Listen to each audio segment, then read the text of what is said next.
Welcome back, deep divers. Today we're gonna tackle something a little different, something we all use every day, Okay. but don't always think about design. We're diving into the fascinating world of the design of everyday things. A classic. It really was by Don Norman. Have you read this one? Oh, yeah. Cover to cover, Hmm? multiple times. It's one of those books you can keep coming back to and always find something new. Absolutely. And it really makes you look at the world around you in a totally different way. You start noticing all these little details, the Uh-huh. design choices that make things easy to use or well, sometimes not so easy. And Don Norman, he really challenges this idea that people are just bad with technology. Right. He says it's often the design that's failing us, not the other way around. Right. Like how many times have you struggled with a door? Yeah. You pull when you should push, or you can't even find the handle? Oh, all the time. Especially those doors that have those flat handles that look like you should push them, but they actually need to be pulled. Ugh, yes, those are the worst. But Norman says this is a perfect example of what he calls discoverability. Can you figure out what actions are even possible with an object? Hmm. And then there's understanding, like, what does it all mean? How is this thing supposed to work? Exactly. And he uses this simple example of a door Mm. to illustrate a really important point, that good design is all about making things intuitive, easy to understand, and easy to use. And he goes on to say that these principles apply not just to simple objects like doors, but to complex systems too, like power plants. Oh, absolutely. Think about it. In a power plant, a confusing interface isn't just annoying, it can be dangerous. Right, yeah. In fact, Norman actually he helped analyze the 3 Mile Island nuclear accident, Yeah. and guess what? Poor design played a major role. It's a sobering reminder that clear design is crucial, especially when the stakes are high. Absolutely. It makes you realize how much we take good design for granted until it goes wrong. But how can they actually make things more intuitive? Norman talks about these three levels of processing, visceral, behavioral, and reflective. Can you break those down for us? Sure. So the visceral level, that's all about immediate reactions, right? Oh. Like being drawn to a beautiful object or feeling repelled by something ugly. Okay, so it's like an instinctual response. Exactly. It's subconscious, it's emotional. Then there's the behavioral level, and that's all about learned skills and expectations, Mm. like knowing how to use a keyboard or driving a car. Okay. And then finally, you've got the reflective level, and that's where we consciously think about our experiences and interpret their meaning. It's about making judgments and drawing conclusions. So designers need to consider all three of these levels. Absolutely. They need to appeal to all three levels to create a well-rounded product. It's not just about making something functional. It's also about making it aesthetically pleasing, emotionally satisfying, and meaningful. Like, take a car, for example. A sleek, sporty design that triggers that visceral wow factor. Good. Intuitive controls make driving a smooth behavioral experience. Right. And the feeling of freedom and adventure you get behind the wheel, that's reflective. Exactly. It's about engaging with the product on multiple levels. It's about creating a holistic experience. That makes sense. But even with a great-looking car, you can still run into trouble if you can't figure out how to open the door. Oh, yeah, totally. Tell me about it. And that's where Norman's ideas about affordances and signifiers come in, right? Yeah, So can you explain those concepts for us? sure. So affordances, those are the possible actions an object allows. Like a handle affords pulling, a button affords pushing. It's what the object is designed to do. But then you have signifiers, and those are the clues that tell us how to use something. So a well-designed handle, it not only affords pulling, but it also has clear signifiers. Okay. Its shape, its position, even the material it's made of. All that tells you grab here and pull. It's amazing how often we see those principles violated, right? Oh yeah. Like when a door has a handle that looks like it should be pulled, but you actually have to push it. Oh, the worst. Yeah. The absolute worst. That's a failure of signifiers. The design isn't communicating its function effectively. Right, right. It's like those frustrating moments you have when you're struggling with technology, How many times have you needed a manual just to figure out how to do something simple? Too many. Too many times. Yeah. And you know what? Slapping a label on a poorly designed object, Yeah. that's just a Band-Aid, right? Yeah. Yeah, It's not really solving the problem. exactly. Good design, it should make the function clear without the need for words. It should be self-explanatory. So how do designers, how do they go about analyzing how people actually use things? Norman came up with this framework called the 7 stages of action. I know that sounds a little bit a little bit Sure, intimidating. doubtful. Yeah, can you walk us through it? Sure. So it starts with forming a goal, right? Like, let's say your goal is to listen to music. Hmm. Then comes planning.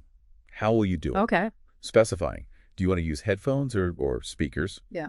Performing. You actually put on the headphones Hmm. and press play. Perceiving, you hear the music. Interpreting, is it the song you expected? Okay. And finally comparing. Did listening to music actually achieve your original goal? It's fascinating to break down something so simple into all those distinct stages. It is. And each stage is a potential point of friction for the user.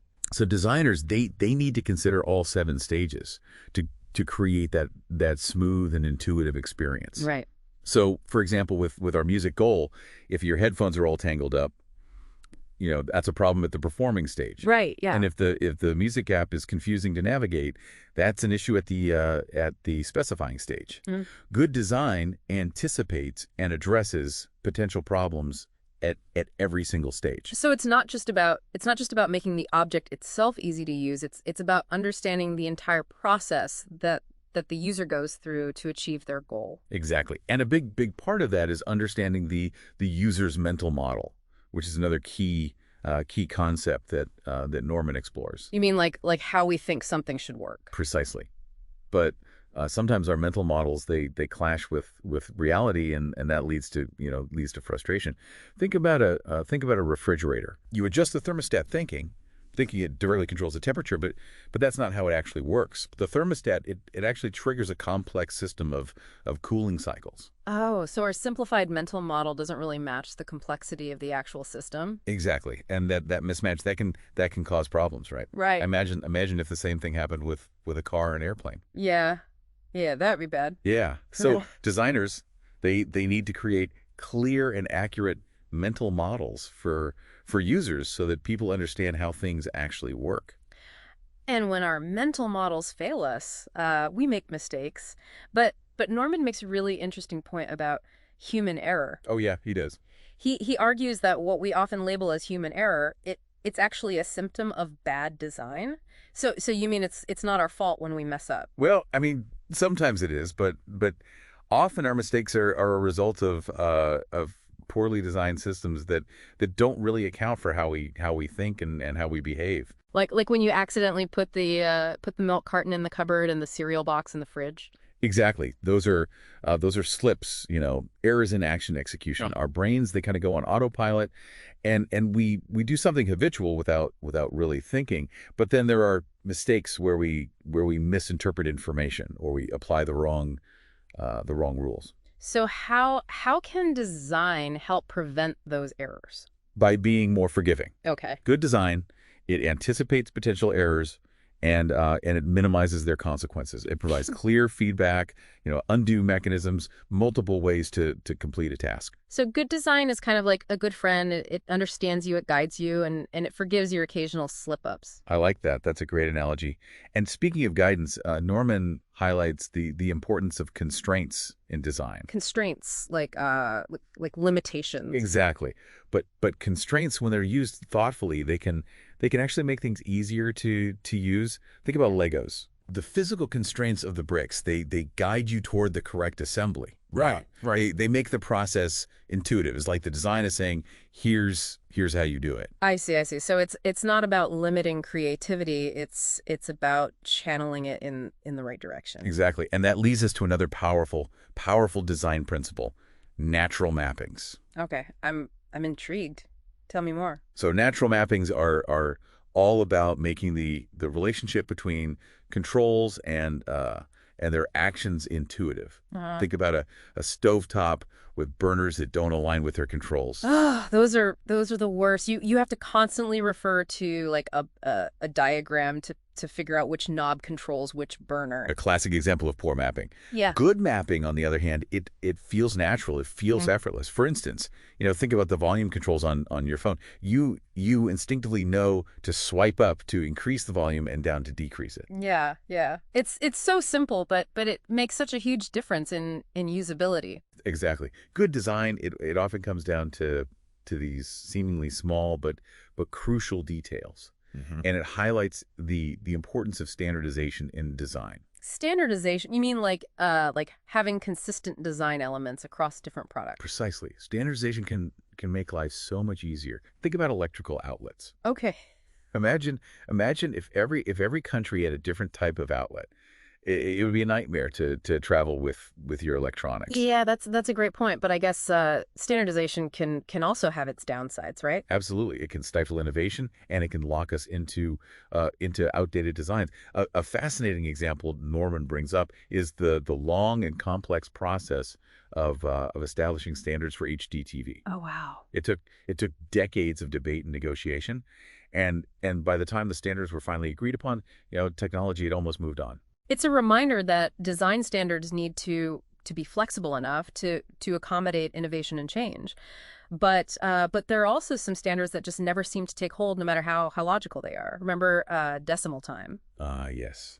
The attempt to standardize time into 10-hour days and 100-minute hours, it makes so much sense on paper, but it just never caught on. Human habits and cultural resistance can be powerful forces. Yeah, it's a great example of how design is not just about logic and efficiency. It's also about understanding human psychology and behavior. Exactly. And that brings us to a crucial aspect of design. Designing for everyone. Too often, designs are based on averages and stereotypes, neglecting the needs of people who fall outside those narrow parameters. You mean like people with disabilities or different cultural backgrounds? Exactly. Inclusive design challenges those assumptions, recognizing the diversity of human abilities and preferences. So it's not just about making things accessible. It's about creating designs that are truly usable and enjoyable for everyone. Precisely. It's about recognizing that there's no such thing as an average user. Yeah. We all have our own unique needs and preferences, and good design takes those differences into account.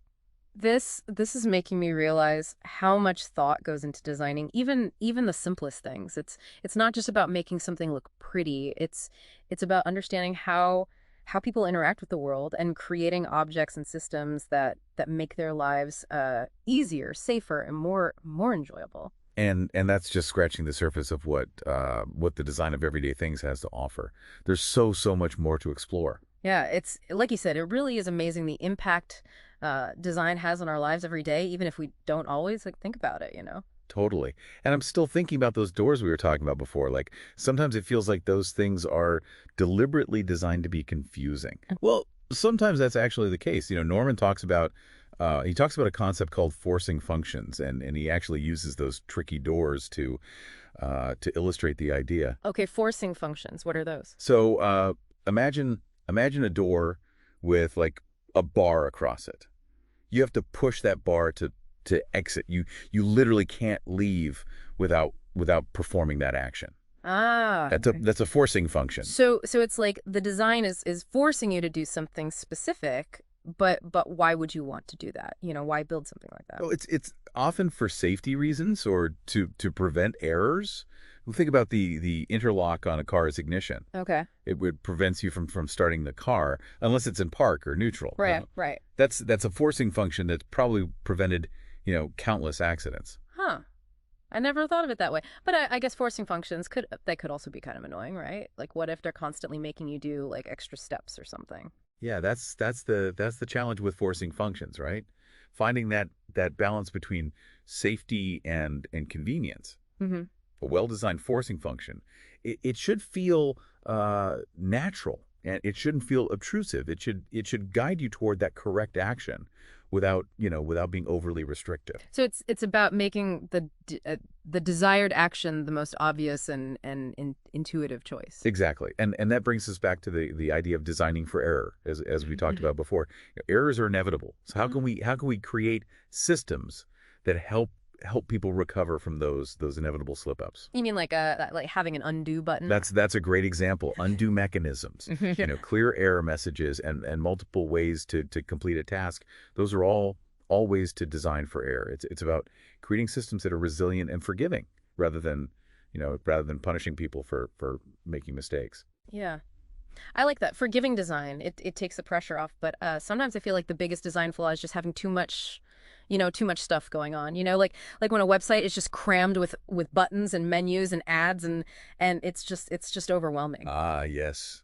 The dreaded creeping featureism. Yeah. It's a common pitfall in design. Yeah. The temptation to add, add more and more features, even when they're not essential, Good. it can be really hard to resist. Yeah. But it often leads to bloated, complex products that are frustrating to use. It's like that saying, sometimes less is more. Exactly.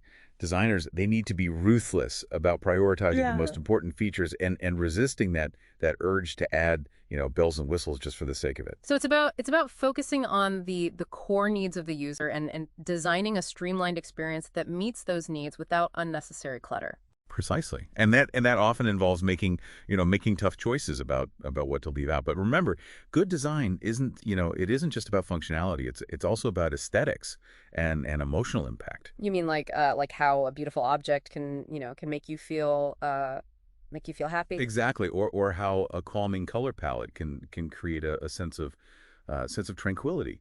Design has the power to evoke emotions, and that's something that designers need to be mindful of. It's like design is a language. It communicates not just information but also feelings and experiences. That's a great way to put it. And speaking of language, let's talk about the role of culture in design. Norman highlights how cultural conventions can profoundly impact how we perceive and interact with objects. You mean like how different cultures have different customs and ways of doing things? Exactly. What feels intuitive in one culture might be completely counterintuitive in another. For instance, you mentioned website clutter being overwhelming. Yeah. But in some cultures, having a lot of information, packed into a small space, it's actually seen as positive. Really? Yeah, it signifies abundance and richness. Wow. I never thought of it that way. It shows how important it is for designers to be aware of cultural differences and to design with sensitivity to those differences. Absolutely. And that brings us to an important point about the design process itself. Hmm. Norman advocates for a human-centered approach where designers start by deeply understanding the needs and behaviors of the people that they're designing for. So it's not just about coming up with a clever idea and then building it. It's about really understanding the user's perspective. Yeah. Exactly. And this often involves conducting user research, observing people in their natural environments and gathering feedback throughout the design process. It's about being curious, asking questions, and being open to new insights. It sounds like good design requires a healthy dose of humility. Absolutely. The Yeah. the best designers are those who are willing to admit they don't have all the answers and who are constantly seeking to learn and improve. So it's a process of constant iteration, designing, testing, refining, and repeating until you get it right. Exactly. And even then there's always room for improvement. The world is constantly changing, technology is evolving, and people's needs are shifting. Good design is never truly finished. It's an ongoing conversation between the designer, the user, and the ever-changing world. That's a really inspiring way to think about it. So we've talked about designing for error, designing with constraints, and designing for different cultures. But what about designing for the future? Ah, that's the million-dollar question, right? It's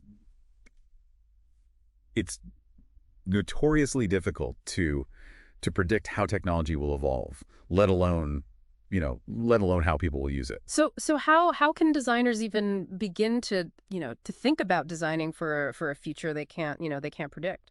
By focusing on principles that are likely to remain relevant regardless of technological advancements. Things like usability, accessibility, and human-centered design. Those will always be important no matter what new gadgets or gizmos come along. So it's about building a solid foundation based on enduring principles rather than trying to chase the latest trends. Exactly. And it's about being adaptable and open to new possibilities. The future of design is likely to be full of surprises. So Yeah. so the best approach is to be prepared for anything.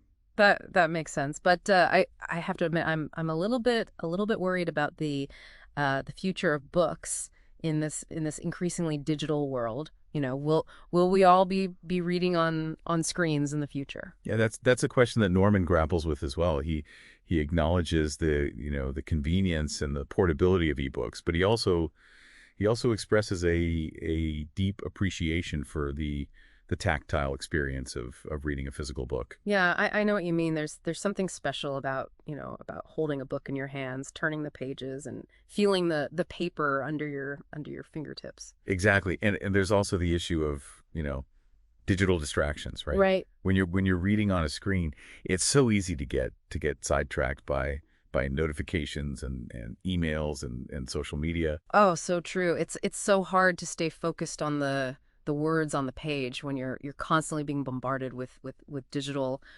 stimuli. Right. But despite the challenges, Norman remains optimistic about the future of books. He believes that technology can actually enhance the reading experience, creating new possibilities for engagement and immersion. You mean like interactive ebooks with multimedia elements? Exactly. Imagine reading a history book Yeah. and being able to watch video clips of historical events or explore interactive maps, or imagine reading a novel and being able to listen to the author reading passages aloud, or even having a virtual conversation with the characters. That would be amazing. It would be like bringing the book to life. Exactly. And it's just one example of how technology can transform the way we read and interact with stories. So it's not necessarily a battle between print and digital. It's more about finding ways to use technology to create richer, more engaging reading experiences. Precisely. And it's about recognizing that different people have different preferences, Right. right? Yeah. Some people they'll always prefer the feel of a physical book, Yeah. while others will embrace the convenience and flexibility of ebooks. Yeah. It's about offering choices and catering to a diversity of needs and preferences. Exactly. And that brings us to another fascinating trend that Norman discusses, the rise of the small. The rise of the small, what does that mean? So it refers to the increasing empowerment of individuals and small groups to create and distribute their own products and content, thanks to technologies like 3D printing, Hmm. self-publishing and online platforms. So it's like a democratization of design and production. Anyone can become a maker or a creator. Exactly. This shift has the potential to disrupt traditional industries and to empower individuals to create customized products that meet their specific needs and preferences. It's a move away from mass production and towards, personalized, bespoke creations. I like that. And it's not just about physical products. The rise of the small also applies to content creation. Right. Self-publishing platforms they've made it easier than ever for writers to share their work with the world without having to go through those traditional gatekeepers like publishers and agents. So it's about breaking down barriers and, Yeah. and giving people more control over their own creative output. Exactly. And it's creating a more diverse and vibrant landscape of creative expression. But I guess there are also challenges that come with this shift, right? Like how do you ensure quality control when anyone can publish a book or manufacture a product?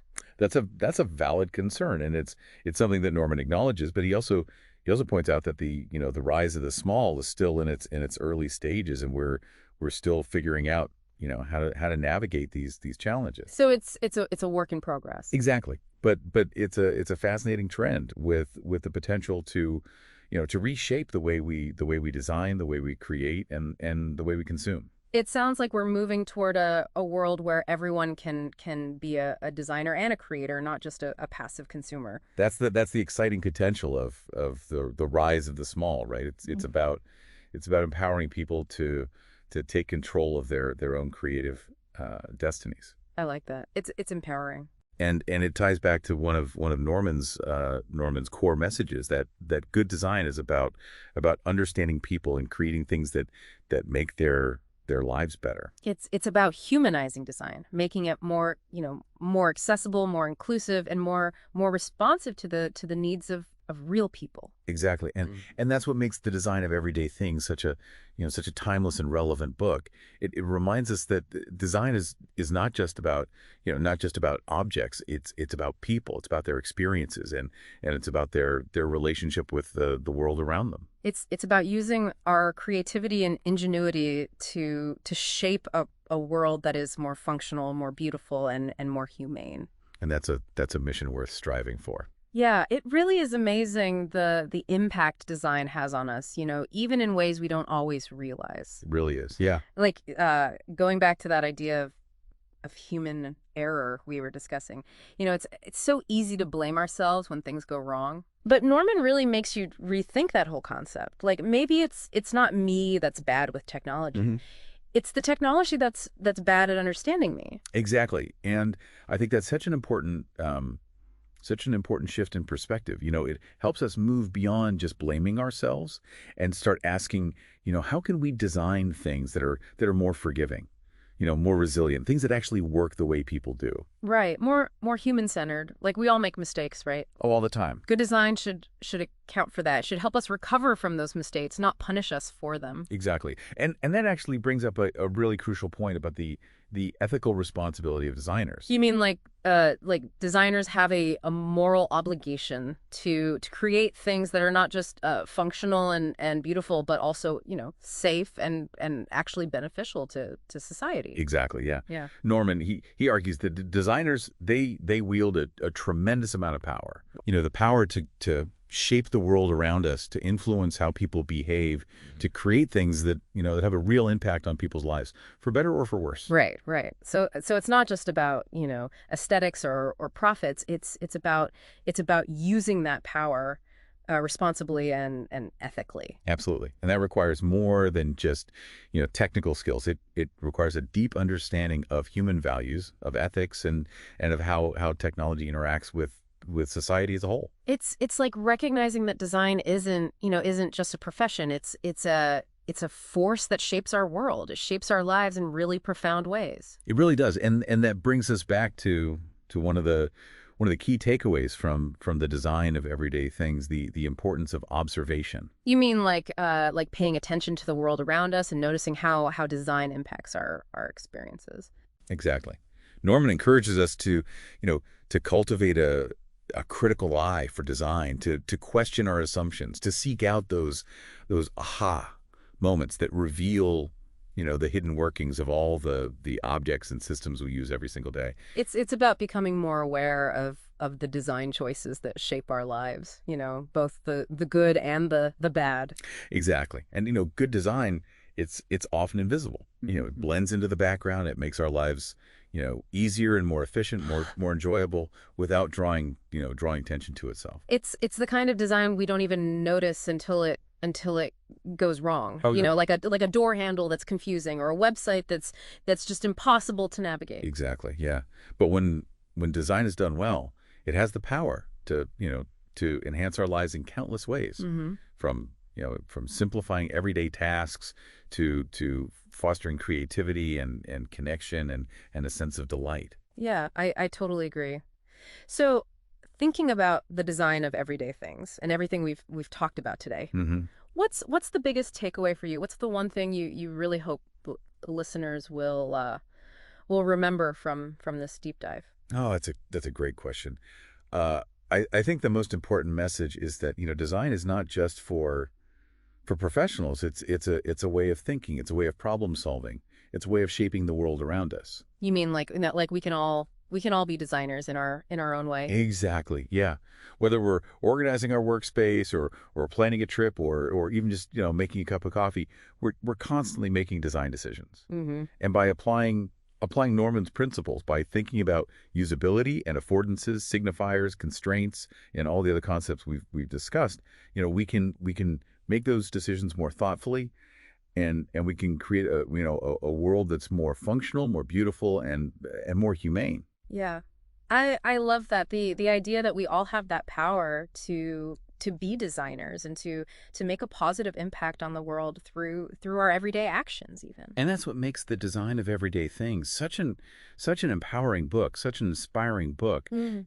It gives us the tools to understand and appreciate the power of design, and it encourages us to become more conscious and intentional creators in our own lives. Yeah. It's a reminder that design is not it's not just about objects. It's about, it's about people, it's about their experiences and it's about their relationship with everything around them. Exactly. And ultimately it's about using our, our creativity and our ingenuity to build a better future for ourselves and for future generations. Absolutely, yeah. That's a fantastic note to end on. Thanks for joining us on this deep dive into the design of everyday things. We hope you've enjoyed exploring this fascinating world with us, and we encourage you to keep observing, keep questioning, keep creating, keep designing in your own lives.